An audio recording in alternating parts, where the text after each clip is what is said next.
Good morning, candidates. So welcome to Ritual Colleges Incorporated, your assessment center for food and beverage services, NC2. So prior to the conduct of this assessment, I have checked all the tools, equipment, and materials, and it's safe and functional to use. Our supplies and materials are available, and based on your attire, you were able to wear the appropriate personal protective equipment. Okay? So once I call your name, please present to me your admission slip together with your valid identification, and we will sign the attendance. Okay? So number one, Maria Angelica K. Gaza. Can I have your admission slip? I check your ID. So same name and the picture is the same. Can you please sign the attendance? Then next, we have Miss Jasmine R. Pagtalunan. Please sign the attendance. Can I see your ID? Okay, so the same name and your picture. Okay, please sign the attendance.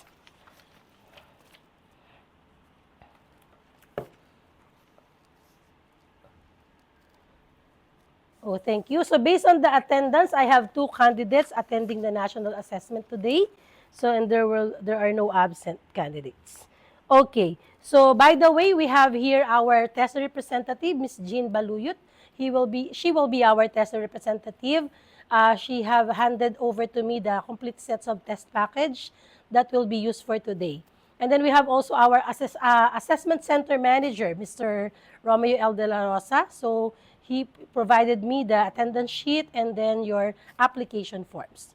So do not worry about their presence. So they are just here to observe the assessment procedures if we are doing this based on the prescribed standards.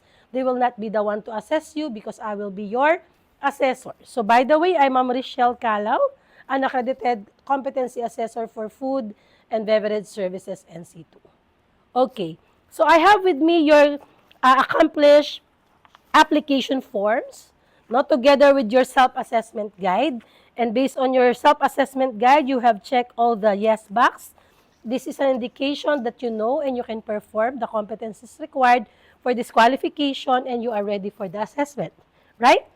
Okay, so part of the application is your consent form that you are allowing the assessment center and test that to record CCTV footage. So by the way, we have here the CCTV. We are being recorded, but do not worry, it will just be used for documentation and will not be used for public posting. Okay? So, what's your purpose of taking the national assessment? So, what is your course? Tourism management. Okay, so is it part of your course and subject? Okay, so it's a requirement of your institution. Okay, so because it will be used, no, to know the level of your competency, if what you know, what you can perform are based on the prescribed standards set by the industry.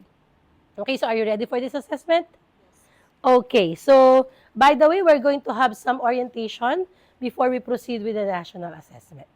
Okay, so going back, so we have here the following unit of competencies that will be assessed, particularly for the food and beverage services NC2. So we have actually 6 unit of competencies. We have prepared the dining room, restaurant area for service. We have welcome guests and take food and beverage orders. We have promote food and beverage products, provide food and beverage services to guests, provide room service, and receive and handle guest concerns. Okay, so there will be 2 methods of assessment that will be conducted today. There will be a demonstration, and then of course after the demonstration, there will be oral questioning. Okay, so of course for this, I only have 2 assessment results. No, it can either be competent or not yet competent. Because the food and beverage services qualification is a full qualification that do not provide certificate of competency, meaning we have to fulfill, we have to be competent in all the unit of competencies to be found competent. If one of the units of competencies will not be met, that will lead to a not yet competent. Okay? So for a competent, of course, you will be receiving a national certificate valid for 5 years. No, you don't have to go to TESDA to claim your national certificate because it will be emailed to you using the email address that you have provided. Make sure it is available, it is valid, and you know the password. so that you will able to get your national certificate in your email address, no? So there will be a passcode for you to input before you can open the certificate. That will be your birth date and the first letter of your last name. Okay? So 35 pesos will be must be paid, no, for the processing of your national certificate. Okay? So if, for example, you were not able to receive the national certificate within 3 to 5 working days, you can actually call the attention of the assessment center, or you can go to TESDA, bring with you the competency assessment result summary that will be issued to you later by the assessment center, so that we will be checking what is the reason why you are not able to receive your national certificate, right? So if you will be not yet competent, of course, you have to be reassessed. You have to go with the process of applying the assessment again. You have to pay the assessment fee and you have to wait for schedule. Okay? So the national certificate is valid for 5 years, right? So it is renewable unless otherwise the qualification will be migrated to the qualification. For example, the industry will be migrating the program, you have to be reassessed. Okay?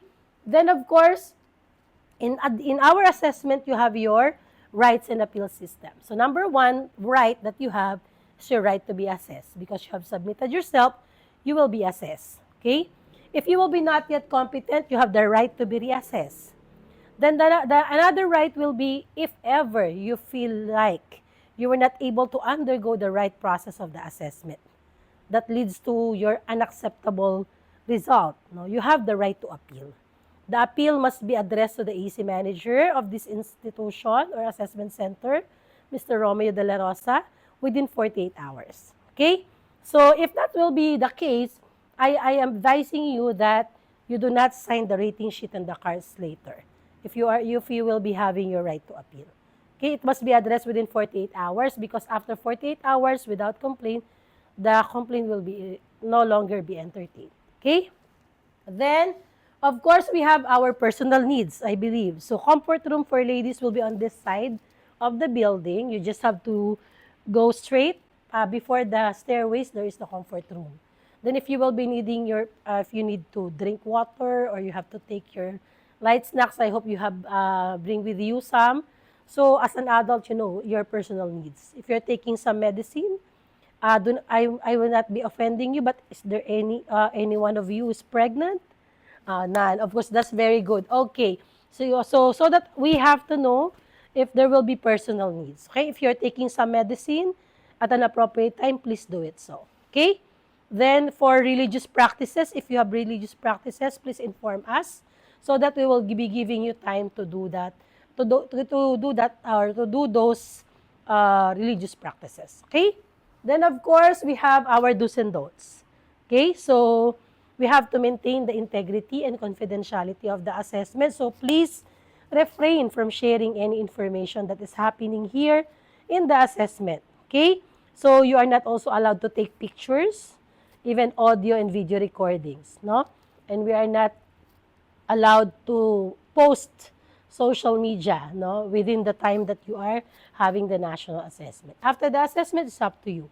But please refrain from sharing information of what happened during the assessment. Okay, may we ask that to you? Okay, can we have it with you? Okay, so of course there will be allowable and reasonable adjustments. So for allowable adjustment, that will be your personal needs. For reasonable adjustment, if there is a language barrier, if you were not able to understand the instruction given to you, please ask me so that I can rephrase the statement so that we will be able to understand each other. Okay?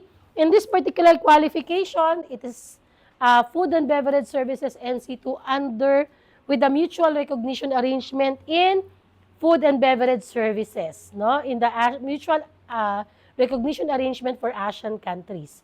Therefore, we have to speak English during the demonstration. All right? So, then of course, you have to practice occupational health and safety at all times. Okay? So, for your confidentiality, so I have mentioned it already.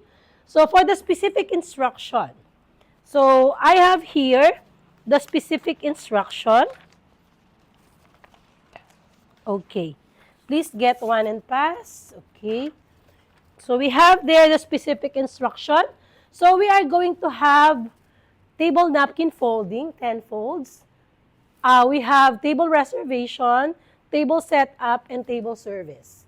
Okay, for the table service, it will include from welcoming the guest to bidding goodbye. Okay, so make sure that part of the table service or in the, what do you call this, in the take food and beverage orders, promote food and beverage products, we have to make sure that wine is part of the order because in the table service, it must be part of your demonstration.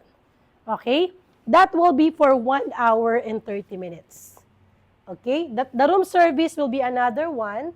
This is for 30 minutes wherein we're going to take the order, assemble, deliver, and then passing out of sell dishes.